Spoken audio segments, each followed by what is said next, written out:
Yep, the title is accurate. There is hidden money in your business. I hate to sound like some marketing scammer, but I actually don't know a different way of saying hidden revenue in your business without, sounding like some marketing guru. Like my language is probably completely fried by reading ChatGPT and Claude too much. But there is, yes, the title's correct. There is potentially millions and millions of dollars, or tens of thousands, depending on, your revenue, hidden in your business. It's just sitting there, right? It's like if it's this running machine, right? It's there, but you're facing this way. You just need to turn around. It's right behind you. You just can't see it. But don't worry, because I'm a super nice and very humble guy. I'm going to teach you the entire system that you need to be able to identify your millions or hundreds of thousands of dollars in your business for completely free. I'm just going to give it away in this video. That's the whole point of this video, is to show you this system. And as you can tell, I'm a very just no bullshit kind of guy. I'm just going to give it to you, tell you exactly what you need to do. There's not going to be some, go buy my course, some stupid guru crap. I'm just going to give you the system and you can implement it yourself, find this money, and everything's amazing. Now you're probably wondering, like, who is this amazing British man that's blessed your screen today? Well, I'm a software developer who works in the business world, right? Helps businesses find money in their business, if you like. But I've been building software since I was 11 years old. I had a stint working in a quant, working with multiple teams like across the globe, building AI trading algorithms. That was good fun. So after that quant role, I then actually went on to work at Amazon as a software developer, and I actually specialized in the sort of employee data area and building services that involved employee data. So it was a lot of data collection, data analysis, this sort of thing. And then I moved on later to working with businesses, building automations. I also then developed a specialty in tracking, and I started building, for example, Instagram attribution software, which essentially scans business owners' Instagrams, collects data points, and then tries to work out how much money each organic piece of content is brought in, identifying hot leads that are ready to buy and this sort of thing. And now I'm working on this. I'm working on the system I'm going to show you today and give away for free. Now, although I've told you that this system I give away for free, it could find you potentially millions, hundreds of thousands, tens of thousands of dollars in your business. And that depends on your revenue and actually your business complexity. I will say this won't actually work for everyone. And it's not a sense of it won't work. It's more if the ROI is actually there for you, because there is a time cost and obviously in building any system, and there is some complexity to it. And so there are some businesses where this solution is not the best solution. And so, this is best mainly for agencies, law firms, accountants, finance firms, like any service-based businesses. And the more digital your business, the better. But if you think that you can run your business off of just like a Notion database, a Notion dashboard or whatever, with some Zapier automations or N8N plugged in, then this system is probably not for you, because you don't really have the complexity needed to have a system like this. And so I could throw out and say, the system's only for, people making 100K per month, but it's more than that, because it also depends on the complexity of your business. Someone has 100 employees and is making, $1 million a month or something, but it's all online, and it's, say you run like a content agency or something, it's going to be completely different from someone who, runs a cold chain logistics network. Like the cold chain logistics network is much more complex how it functions, and it could also benefit from this system. However, the revenue could be much, much lower, and the profits could be lower.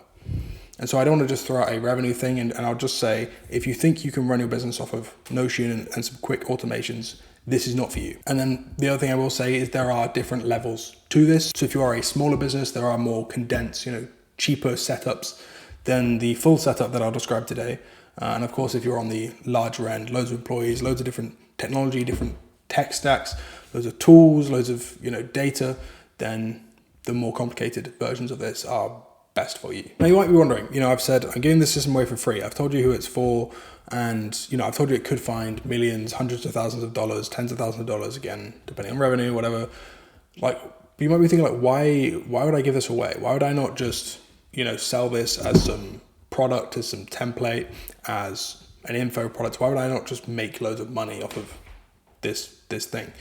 And there's actually two reasons for this. And the first reason is because I think the best way for someone to truly understand and to trust and to benefit from a system is to understand that system inside and out and understand how it can help, how it works, how it functions, how everything connects. So I think that's the best way for, transparency, just to see under the hood, right? Like, you want to see how a car works, you want to see under the hood, you want to see what the brakes look like. You're not just going to just jump in the car and drive off and just trust, the engine turns on, so it's probably fine. And then reason 2 is completely selfish.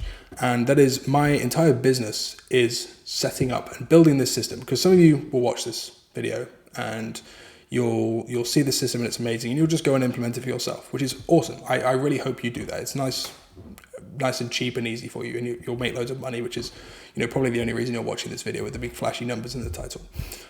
But some of you are going to watch this and be extremely busy, already caught up in their business, and you'll just want someone to install this for them, to build this out for you. And that is exactly what my business does. We go out, we build the software, we build the data pipelines to run this entire system for you, so you can just get on and get the free unlock in revenue that this system brings for you. And if that is you, there is a book called linked down below where we can have a chat with our team and we can just walk you through how we can set that up for you. And to be honest, I'm going to reference that a couple more times throughout the video because there's different parts where there's more complexity, and when it gets complex, I'm just going to point you down to the link below just to remind you that there's another option if you don't want to set this up for yourself. Now, so I don't lose your attention, and because the world is developing more and more ADHD, we're going to go on to a nice visual section with the iPad to break the system down. So I call this system Bedrock. And the reason for this is because I like to consider your business like a skyscraper. I know my drawings are absolutely amazing, so bear with me. And you want to build this massive skyscraper. And in order to build, this amazing, massive thing, you need to build it on the correct foundations, right? And I don't know if you're aware of construction, but there's different layers to, the surface underneath this, foundation or the skyscraper you're going to build. And so, like the top layer might be like sand or something, and then gravel or some other rubbish. Sorry, my handwriting is absolutely awful as well. But then right at the bottom is this really dark layer called bedrock. Or if you play video games, you may have played Minecraft, bedrock's at the bottom.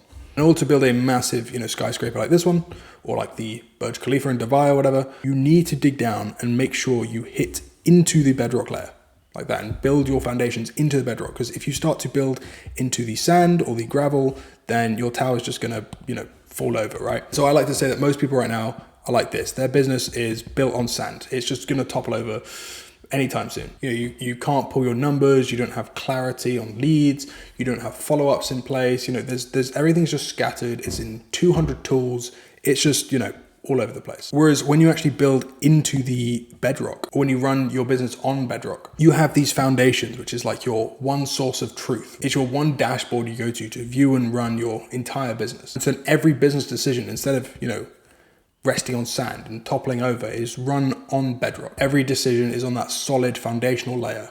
So you can actually make it with confidence instead of, guessing things. Because I think business, like most things, just acts like a computer. You have a box, you have your inputs that come in, and you have your outputs that come out. And so your inputs in this case is money, hiring, the decisions you make.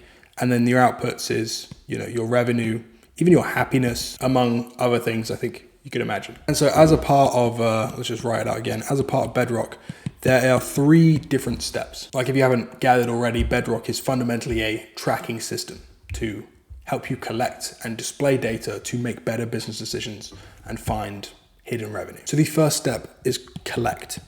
Don't worry, I will also go through each of these steps individually in great detail so you'll be able to completely implement the system for yourself. But collect is where you just capture the data that you're already recording or you're not currently recording. So this can just be identifying what's already there, but it can also be building out collection systems to collect more data so you can make more informed decisions. The next step is connect. So now that we've identified all these data sources and everywhere we can collect from, I'll draw out like a little bunch of nodes. Say this is all your data and stuff.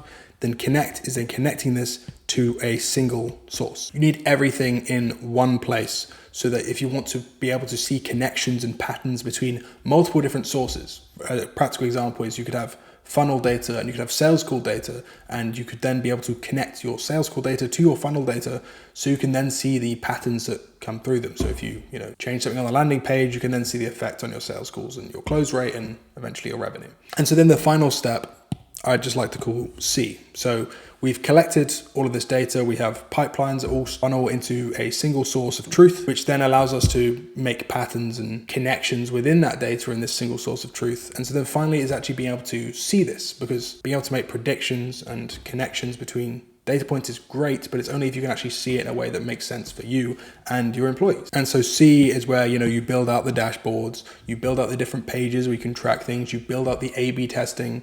And so this is where, instead of just collecting this data and storing this data and having connections, you can actually display this in a way and gather insights from it. And so C could be as simple as making dashboards. It can also be, scoring lead hotness. So you then have a list of leads that are as warm as they could possibly be, ready to be reached out. C could be seeing winning pieces of content if you're doing it organic, or even winning ads. Again, this is all focused on the sales cycle. It could also be specific to your business. For example, if it's logistics, it could be tracking vans and optimizing the route for them. Or if you run a service-based business, it could be tracking employees' work and seeing their utilization and realization rate to make sure they're actually working as efficiently as possible, which could, result in you actually finding bad employees that need firing. There's a whole bunch of use cases for this, and I can list a few more out later. Okay, so now let's just break down the first step, which was collect. This is basically where you identify and gather all of the data you can. And loads of people make the mistake when they're starting to build out systems like this, and they start to think, what's the dashboard going to look like? What metrics and pie charts and graphs are we going to have on this? And it's the complete wrong approach. I like to think of it in the same way as how AIs were developed, right?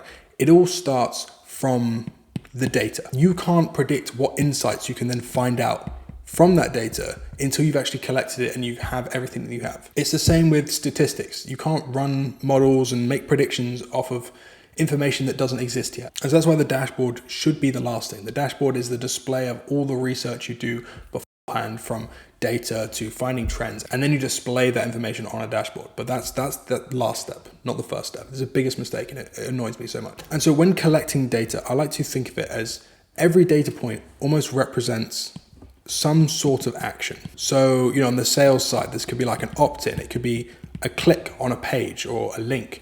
It could be a DM or an email or a message or something like that, a communication. It could be a booking. It could be a close. It could be, a scroll on your content. It could be like a watch time or a watch through rate or a VSL retention rate. There's just so many different actions that you can choose from. And because each action kind of represents a decision, whether that is a lead's decision, an employee's decision, your decision that you've made. And in an ideal world, we would have data and tracking for every single one of these, like every single possible action and decision in your business. And I like to think of that of identifying every single cog. Oh my God, this is the worst cog I've drawn in my life. This is why I went into software and not art, right? But I like to think of each one of these as like a tiny little cog in the system. And ideally, you would have all of the cogs, but realistically, that will take a lot of time and effort. And this is what I was talking about before, where you can have different levels of this. This is why most people, they just have sales tracking, because they're small businesses, and that's the largest cog that they need for their business. And they identify all these little cogs that make up that big cog. But in an ideal world, you would have every single action and decision tracked through some sort of data metric for your leads, for your employees, for yourself, for your own decision-making process. And reaching that 100% is sort of like a holy grail, and it's usually not actually possible, but it's getting as close to it as possible. It's like your North Star, it's your target. And so instead of, seeing all of these different actions and all these decisions and just start like stressing out and thinking, oh my God, how are we going to do all this stuff? The best place to start is just to identify what do you already have? Because most people are sort of in two camps. It's like camp 1 and camp 2. And then the ideal is, camp 3. And camp 1 is like they don't track anything. And if you don't track anything, then just start somewhere. Most people start with their sales, their funnels.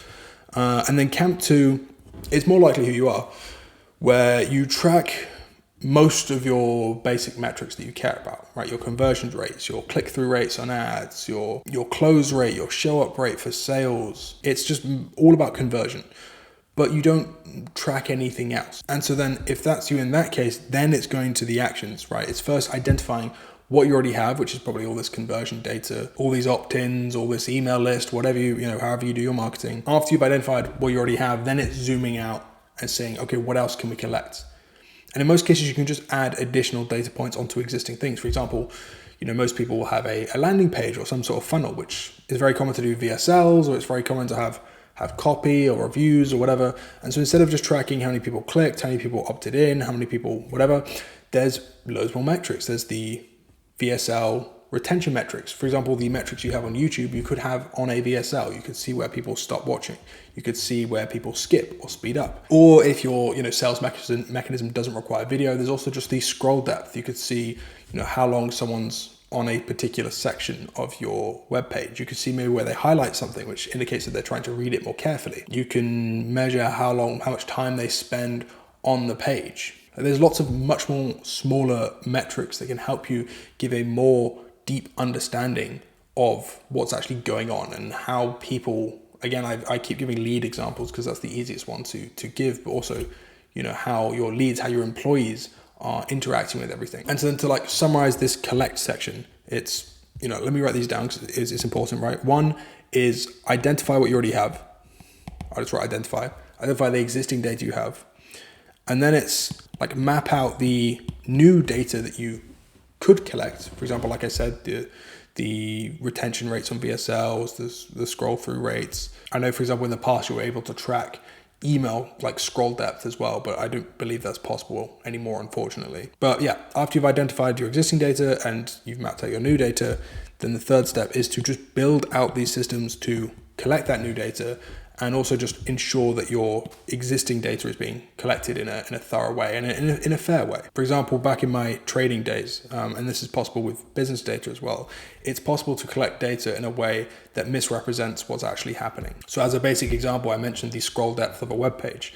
What happens if a user just quickly scrolls to the bottom and back to the top, they haven't actually scrolled down the page properly. Or likewise, if you're tracking how much time a user spends on each section of a page or something, what happens if they just leave the page open and then go and grab a coffee and their laptop or computer is open with your web page open? The time is just going to track up. And if you're tracking the cumulative time of different sections, that could add a 10-minute bump when in reality that much time hasn't actually been spent on that section. So you need to take that into account when collecting this information, this data, and ensuring what you already collect and this new data that you collect, you need to make sure that it's clean and doesn't have these biases sort of inside them. And then I think to finish off this section, one last rule that's super, super important is you can't backfill. Now, if you're not familiar with the word backfilling is where you go back in time and you collect the data that you missed. And in some cases, this is possible. So for example, I mentioned my Instagram attribution algorithm. How it works is it collected all of the data from all your Instagram posts and looks at comments, likes, and different engagement metrics to identify which users have interacted with which posts. And I could backfill that data because you can scroll back to a post you made 3 weeks ago and see who's liked it, who's commented on it. However, there are some metrics where you can't do that. For example, if a lead goes to your landing page and leaves your landing page, you cannot get in a time machine and go back and track their interactions with that page. Once they've left, they've left. That data cannot be reproduced ever. So this is also another thing to take into account. That's super, super important, is a lot of data cannot be backfilled. Sometimes you can infer it. For example, if you run sales calls and you stored the transcript of those sales calls, then maybe, for example, you can infer the objections that happened on that sales call. And so sometimes it's possible to backfill based on other information, but it's a lot more difficult than just collecting it right the first time, which is why, the more data you can collect earlier, the better. Because insights, you need data for insights. So one day of sales call data is not enough to notice trends and metrics and insights on that data. Okay, so the next step, number 2, is now connect. And connect, okay, so in collect, we essentially have all of our different tools, right? So maybe you've got your CRM, you've got your calendar, you have your even accounting software, all the different elements of your business. And maybe you're collecting CRM information, which is stored in one place. Your accounting is stored in another place. Your calendar and your bookings and, whatever your marketing is stored in another place. Your ads information is stored in another place. And it's all kind of all over the place. And so the aim for this section is to take all these, different things. I'll do this in a different color for fun. Why not? Is to take all these different sources and to, I mentioned backfilling before. Let's and put it into a single source of truth. And so I mentioned backfilling before, where we go back and try and fill the data. And so that's the first step, ideally, is going to all of these places and trying to backfill as much information as possible. Collecting all your old ad data, collecting all your old leads and CRM data. And we then store that into this single source of truth. And then after that, we then need a connection from all of these areas into the single source of truth, so we can continually keep it up to date. And so this then results in us having basically everything in one place is what we want. And there's so many different benefits of having this. And the first is, if you're considering exiting your business and you need to go through due diligence, having to, call up a VA or an analyst and then need to go to all of these separate places just to get your numbers together and then do calculations across different areas. And even just working out your revenue, if you have multiple payment providers and, see, you've got like 3 different payment providers, to work out just your revenue, you would need to go to each individual one, add it up, maybe throw it into some spreadsheet, and it's all not automated. It's all very slow. It's all got human error in it, and it can cause a mess, which in the case of exiting can be fatal. It can destroy your multiple or destroy your valuation for your business if they're not there and easily there. The same with projecting. If you can't project your growth accurately with, solid numbers, again, that's going to hit your valuation. It's going to destroy the trust with prospective buyers. And so this is as well where this concept of you could have a very simple version of this where you don't need anything fancy to, the sort of systems that we install, because you could potentially, if your business is small and simple enough, you could do all of this with effectively Zapier automations, right? You have your CRM and you just have, actually, let me just quickly redraw this, right? You have your CRM and you want your single source of truth. You could just have a Zapier automation connect them. So every time a new lead gets added or whatever, you add it to this, I'm gonna call it SST, single source of truth.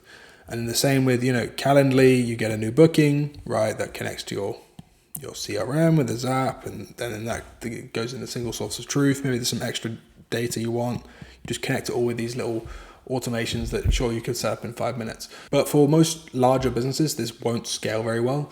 Zapier is very expensive when you actually start to scale. And if you have a significant number of data points, and if you're also going for, all these actions we spoke about before, there is going to be a lot of information that's being processed here. And so you need a bit more of a custom solution. The other thing that you could do is just hire some sort of VA or an analyst. Let's just put him down here. This is your nice analyst. Let's make him smile, pretend he's actually enjoying his work.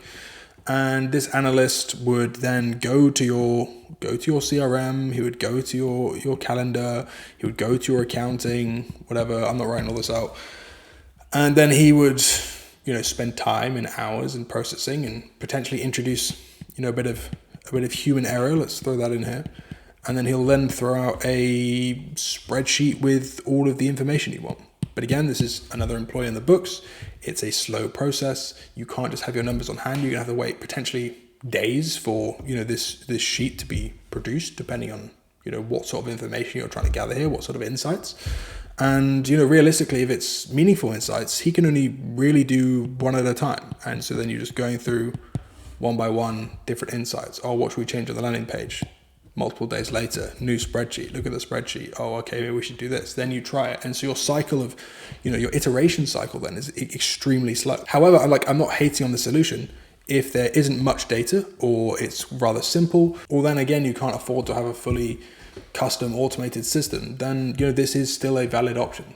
I'm not saying it's a poor choice. It depends on your size. But the system that we install, and the one that I would advise for more complex or for larger businesses, is a custom solution. And so you can still use, all of your tools, right? You still have your CRM, you still have your accounts, you still have your, I'm just going to write PP for payment providers. You still have, let's just call it, I'm going to write IS for internal software. Maybe you need different software for your service delivery. And I'm just going to generalize it into IS. And so from all of these, we need our single source of truth again, SST, right? And this is effectively a database, a storage of data. Again, this could be Notion if you're smaller, but if you're larger and you're dealing with potentially thousands, hundreds of thousands, millions of data points, more realistically, this needs to be a proper database. And there's loads of options for this, right? I said I'm going to get a little bit technical now. There's, MongoDB, for example, or if you want an actual provider, there's Supabase. which is what a lot of people use for their like Vibe Code AI apps, or more industry standard AWS, Microsoft Azure. There's you can search. There's loads. And so you have this storage of data, or this single source of truth where everything's going to be stored. And so then how do you then get all this information in there? So there's two mechanisms, like I mentioned before. I'm going to write these down over here. So one is backfilling, and then the second is what I'll call sync.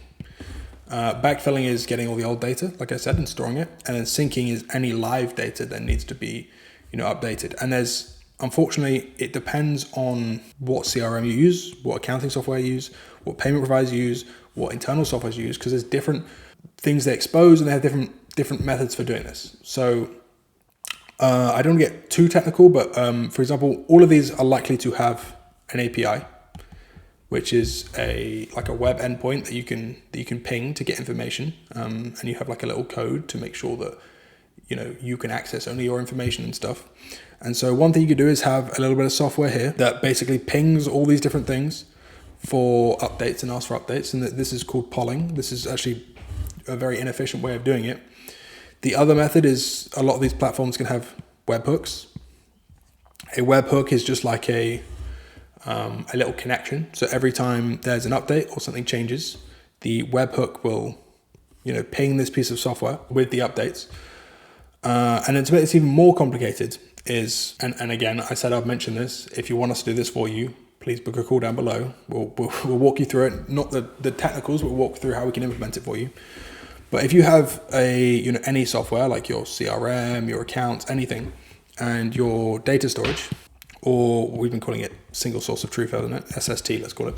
Then when there is an update on much larger bits of data, because updates can fail, you actually have something called a queue, and you add new data onto that queue, and then that queue gets sent to a piece of software. It could be something called a Lambda function, and then that updates the data. And if something in the queue fails or whatever, it gets re-added back into the queue so nothing gets missed. Now, I know I've just gone into a bunch of technical stuff. I hope I've not lost you. But it's just to highlight that when you get more scale with this, is you need much more sophisticated solutions so that your data is absolutely pristine. Because once we have this single source of truth, everything is in one place, like everything. And it's not just in one place, but you can actually trust it. Let's write trust down, a little buzzword. It's in one place, you can trust it, which means you can actually make proper decisions based on it. And it's clean, it's not messy, it's not all over the place. It's not like we had with the analysts in 15 different tools. But, like I said as well, like if you are smaller and a simple business, then yes, stay with your Zapier, N8N, just simple automation rubbish, whatever.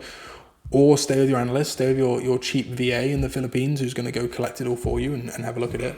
But just know the cycle is going to be slower for iterating and improving on everything, right? Employees, marketing, sales, everything, service delivery, client happiness, whatever you want to call it. And that's the trade-off that you give. You trade complexity for results. And in order to track as many actions, as many decisions, as many interactions as possible, you need a more sophisticated solution that can handle more information, more data, so you can then have better insights on the back of it. And whether you do that or not is your decision.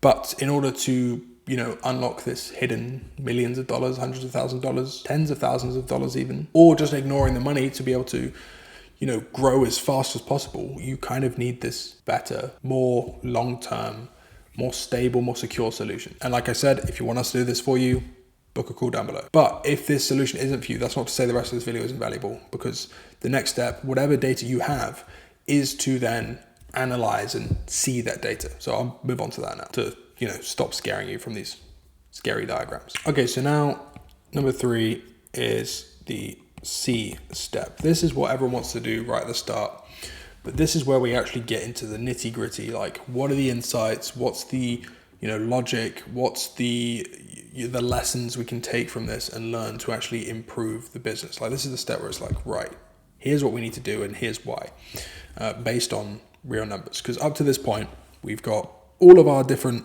sources of information from our landing pages and accounting and tools and all that stuff. All of it is now flowing and staying up to date and in sync with our sort of single source of truth, right? It's all stored there. And so now this section has sort of two sort of steps, right? So we have we'll just call it like our display or our dashboard or whatever. And some information can just be directly displayed, like you want to see your leads and stuff.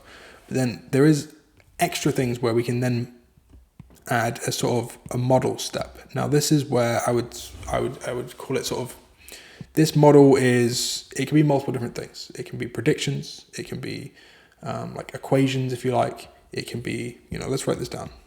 We can have like predictions, we can have like equations, like projections, but then also we can have potentially like AI models. If you wanted to automate or replace or continually test part of the business with an AI model, then this is where this would also go. And it's like airtight because we have all of this data collection and we have this single source of truth. Then only then can you build, AI models that actually perform really, really well, because you need that foundation of true accurate data. Like every massive LLM AI model that has ever been built has been built because the data it's been provided has been extremely clean and accurate and actually represents what you're trying to predict. And so before I get into the sort of display, the display is fairly simple anyway. I'll just quickly describe the model. So modeling is a very sort of general term because it can mean things such as, taking a bunch of your information that we have stored and then building a model to then predict whatever you want to predict. So for example, your revenue is like a really simple model. Like you can do a 3-year out revenue projection or growth projection of your business, which is very, very common. But you can make more accurate models by increasing the number of variables, if you like. So you can have a more granular model, let's say, and changing the number of variables. So for example, your revenue, like the variables might just be like your number of sales, your average sale, like sale size, maybe it's $10,000 or something. You could then have like the number of leads you get and your marketing spend. Like this could all be like variables, if you like, right? They change to allow you to predict your revenue or your growth or whatever. However, you can have models based on single figures. You can then work out, if you change one value, what is the effect on all the others? So as a very simple example, we talked about earlier, we had the scroll depth or something. And we could then use the scroll depth and build a model. Again, you need data. So over time, the scroll depth changes on your landing page to different values. And then we use that to then essentially graph a bunch of data points. And so then we see from there, you could have a very simple model, like a linear model in this case. So then we know if as the scroll depth increases, the further someone scrolls on your landing page, your close rate increases, or which in turn, eventually your revenue increases. And so then you can link the scroll depth to revenue. And so, if I optimize to increase the scroll depth, I know that's going to make me more money. And there is literally thousands upon thousands of different models you can build with all of your data you have. The more variables you have, the more granular those models could be, and the more you can sort of optimize your entire business. But these models can get quite complex and quite intricate, and so it's a lot of experimenting, it's a lot of playing around. A lot of simple models can come from experience. And there's also different types of models. Like machine learning is a model. Like just doing it's called a linear regression, where you basically draw a line. You have a bunch of data points and you draw a line, which is basically the average, is a regression. There's another one, there's like polynomial regression, which is there's so many different models. I don't want to bore you with the complexity. If you're interested, just Google them. And so that's where the modeling comes in. Another one I say like equation is because I had a lead hotness metric. And so there was a value I want to know, which is, I've called it lead hotness. Call it hotness, lead hotness, whatever you want to call it. And I then formed an equation, which was basically, this is to do my Instagram attribution algorithm. And so we have liked a post as an action, or they commented on a post as an action, or they sent you a DM as an action, or they viewed your Instagram story, if you're familiar with Instagram. And so one way to gauge this sort of lead hotness metric, and again, you have to learn this through data, but you take all of these and they become different variables. So if we just call these like A, B, C, D, whatever, right? So then you have different parameters like X, Y, Z, A, whatever, and you add all of these up, and each one has essentially, it's called weights. This is comes from AI. This is again regression algorithm, and this will then spit out some sort of score, right? Which represents how hot that lead is. From there, you can also, because the scores could be any number, right? It could be 0, it could be 10,000, and in order to compress it into, you want it as a percentage for lead hotness, right? 100 wants to be, right, they're literally just going to buy, and 0 is going to be, they're going to tell us to F off. And so you also need to sort of normalize these values as well. I'm realizing this is getting quite complex. If, if you want this to do this for you, look cool down below. But so I don't bore everyone, if you want to learn more about models and regression and stuff, please go and research it yourself. I don't think it's my place to teach you this granular stuff. This is what you go and have, computer science degrees, do statistics for, whatever, or research it yourself online. And then the last part of the C section that I've not discussed is the display.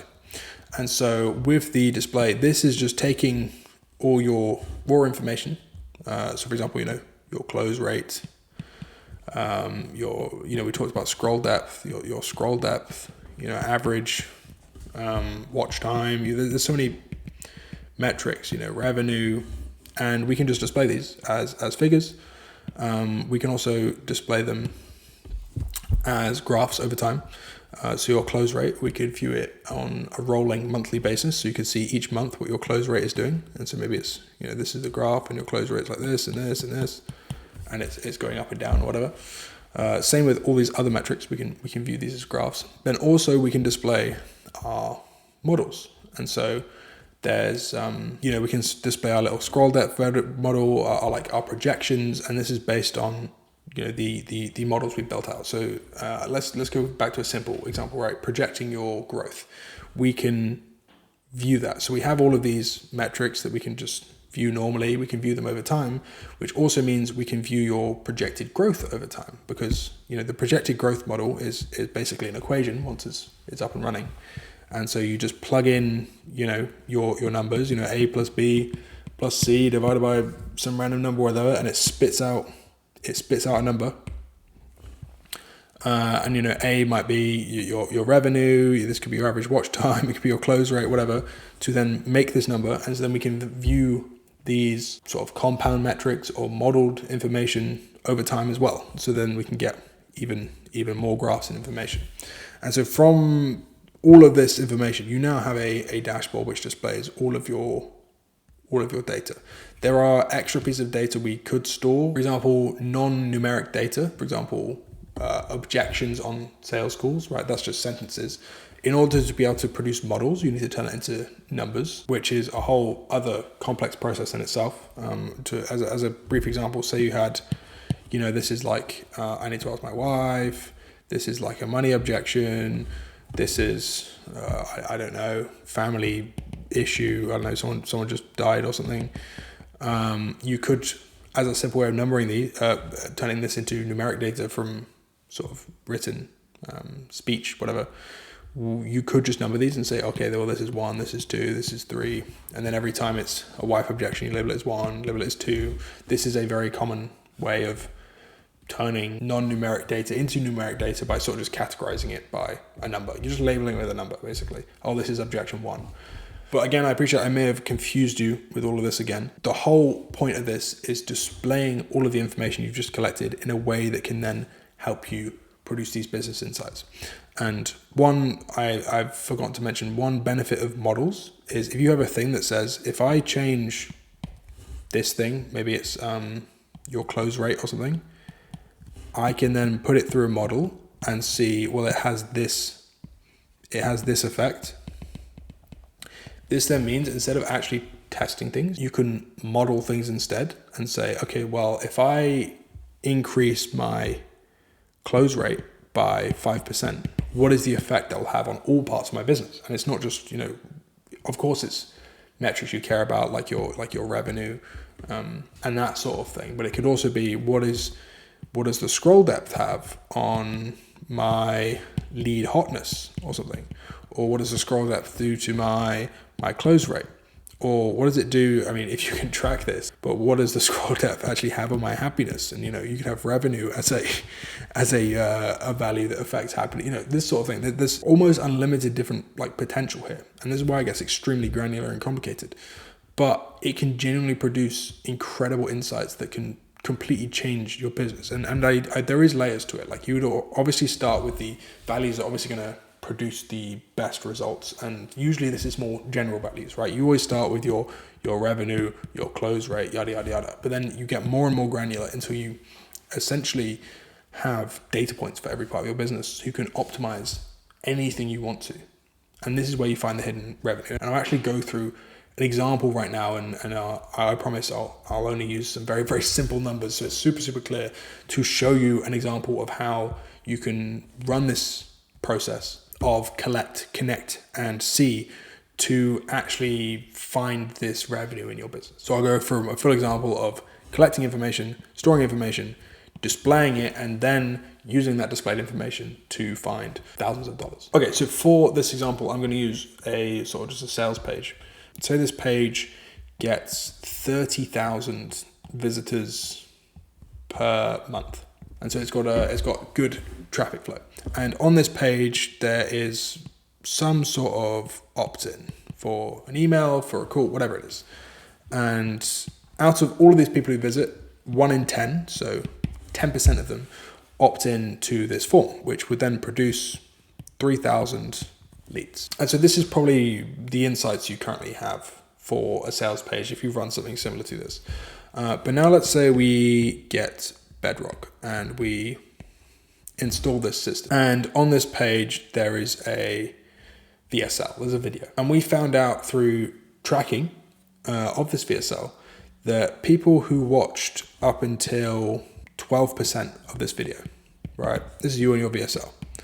And they watched 12%. Say it's 10 minutes long. This would be about, a bit over a minute or whatever, like a minute 30, whatever, minute 20. And so then we found out using our modeling, all this stuff, people who watched at least 12%, then on the sales call had a much higher close rate. So your close rate is usually 60%, and anyone who watched 12%, let's just make this really dramatic and say, okay, it's jumped to 80%. So it's like they're incredible on that call. And we learned that through this Bedrock system. So going back to our sales page, that say then, okay, out of these 3,000 opt-ins, say 60% of them book a call, which means 1,800 people are then booked on a call for your offer, whatever you sell. And so that means, 1,200 people didn't book a call at all. However, we have this metric from Bedrock. Out of everyone who watches the VSL, if they reach 12% watch time, they then go on and increase their close rate from 60 to 80%, which a translation to that could be people who watch at least 12% of that VSL are extremely hot/warm leads and will close very easily. And again, through Bedrock, let's say that out of everyone who went on the page, 50% of people ended up watching at least 12%. This would mean out of our 1,200 people who didn't book a call, right? If we're taking 50%, 600 of them would close at an 80% close rate. And so that means there's 600 people who've opted into a form. So you have their contact information, but they haven't booked a call, but because they've watched a certain amount of the VSL that they would book a call and close at a very high close rate that are just sitting there. And so now this is 600 leads, which you may have just missed before and just completely left alone, that could potentially be worth a shit ton of money. And so say you then reach out to these 600 people who didn't book a call, they've opted in though, and they're going to close super high if you can get them on a call. Let's say you just reach half of them and you're able to get half of them on a call. So we're down to 300, right? So you've got a 50% booked a call. Again, these are all more metrics we can track through Bedrock as well. And then let's, cut it down a bit more because there's, again, the Sharpe rate and all that stuff. And let's be conservative. Let's just say there's 100 people you've managed to find, an extra 100 calls you've managed to find who are also extremely warm leads. This then means, again, we have that metric of the 80% close rate from that 12%, which means 80 out of these would then end up closing. And these are 80 extra sales that you just didn't have before and you would have completely missed. And, if your offer's worth 5K or if it's worth 10K, or if it's worth 25K, this would then equal, I'm gonna have to do some very quick maths here, but this would be 800K, this would be 400K extra, and this would be $2 million extra from leads you literally just would have just left in your CRM, maybe sent them some email, newsletter, rubbish, whatever. And so that's how you can then take this Bedrock system and use it to make more money. This is a very simple example of how we've used modeling and tracking to then find new leads or find leads that are extremely warm and we can close super easy just like that using this tracking system for just a sales page. But this can be applied to every single part of the business, whether that's your employees' efficiency, whether that's your sales, whether that's your marketing, right? Your ads, your creative organic content. And again, like to take this even further, maybe this is something that makes your ads more profitable. You know, if you have this sales page, you're running an ad to it and you're spending, I don't know, let's say a mil or something. I'm not sure the exact figures, but let's say without these extra leads, you're breaking even, or you're making like 1.2 mil. You're probably going to cut this ad off because the ROAS is not high enough, right? But now you've unlocked an extra 2 million, which then takes this up to say 3 or 4 million, and now you're getting a 4 ROAS, which is much better than a 1 or 1.2, which you'd probably just cancel that ad. That means you can actually then, pump more budget into this ad, which again makes you scale, grow even further. And so there's like unlimited use cases for all of this stuff. Again, I've got more complicated diagrams, I apologize. Again, I'll give you one more just like simple example is say you have a manager who speaks to his team of employees, right? And you're doing project-based work. Maybe you're doing, like software dev like me, or maybe you're a law firm or consultancy or a creative agency or something like that. And so you have a project come in and the work then gets distributed via this manager to the employees, right? It gets split up. Or it's a case where they all work on it, they collaborate, whatever. And you install Bedrock to, cover this. We're tracking employee activity, how long they're, as a simple metric, how long they're spending sat at the computer with the mouse moving, or how long they're spending on specific software on these computers or whatever. This is a bit more of an elaborate collection method here, as opposed to the other ones where it's just metrics from CRMs and stuff. And so then you work out, okay, we have this project, and this project, maybe they paid your business like 50K for this project, right? And you have 3 employees that are all salaried the same, say they're making 50K a year each, right? Whatever, 50K per year. And then on this project, maybe this is the only project that's been assigned to these employees, but you then have, based on the collection methods we now have a percentage contribution to that project. And this could be gathered via the time, via which softwares they're using. It can be predicted and implied. And, the decision that I'll show you at the end of this example, I'll say you should only get to with repeated cases of this. I wouldn't just do it out on a whim straight away, just to give benefit a chance, hiring and stuff. But say out of this, right, we've got 40, and 20. So these 2 employees have done 80% of the work. And this one has only done 20%. He's done half of what the other people are doing. And again, like I said, this is, a repeated case, but this then means, and you can quantify this, for this project, these employees have contributed 40% each, which in this case, for this specific project, would be $20K, $20,000. However, this guy has done half of that at 10K. I'm ruining all my handwriting here. And if this adds up over multiple projects, right, you do 10 more projects, these employees have made, 200K for you each, and this guy's only done 100K. And it sort of scales like that. If you're assuming the contribution's the same, like he is equally slacking each time, and these guys are doing the same quality and quantity of work or whatever. But say, okay, instead, because we now have these percentages, thanks to Bedrock and all the collection and the tracking and the modeling, we now know on say all of your things are 50K, we now know this guy is only pulling 20%, which means each time you have a 50K project, he only does 10K. And so these projects are quite large, right? They take multiple months.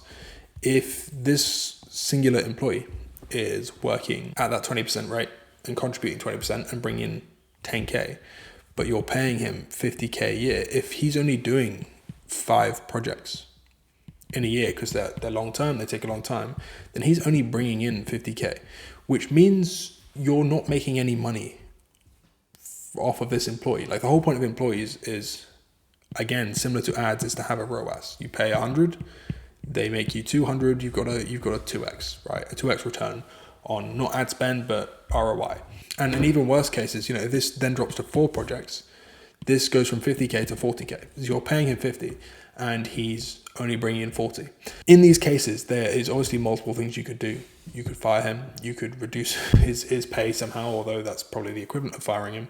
Or, there are much more granular things it could be. For example, maybe these two just don't work very well with this one guy. So this guy then needs to move teams or whatever. Or maybe this guy specializes in a specific thing and the project you're giving him is not tapping into his expertise and stuff. But this again is just another example of how Bedrock can show you these insights, show you where money's being lost or where things need to change, right? It gives you insights to make change. That's the underlying thing. And those changes will improve your business by making more money. And if you want, it can also improve happiness, right? There is no requirement to have revenue as your metric you want to improve. Like you can make it whatever you want and use Bedrock as the system to track the outcomes that you want in your business. But anyway, hopefully all of this has been helpful. And just to summarize, the 3 parts again is collect, connect, and see. That is Bedrock summarized in a very simple way. And I'm hoping this video has been extremely helpful. Once again, if you want us to install this for you, to build this out for you, to do all the analysis, all the modeling, all the collection, all the connecting, all the building of the dashboards, literally everything, custom platforms, then there is a book a call link down below. We can walk you through that, walk you through how we can install that for your business and the potential outcomes it could have. Again, down below, book a call. If not, then let me know if you install the system for yourself. I'll be really interested to see implementations. Drop me a message on Instagram if you have questions or anything like that. But I hope this is landed. I hope you can see the benefits of this data, of this tracking. And I hope this has been insightful for you.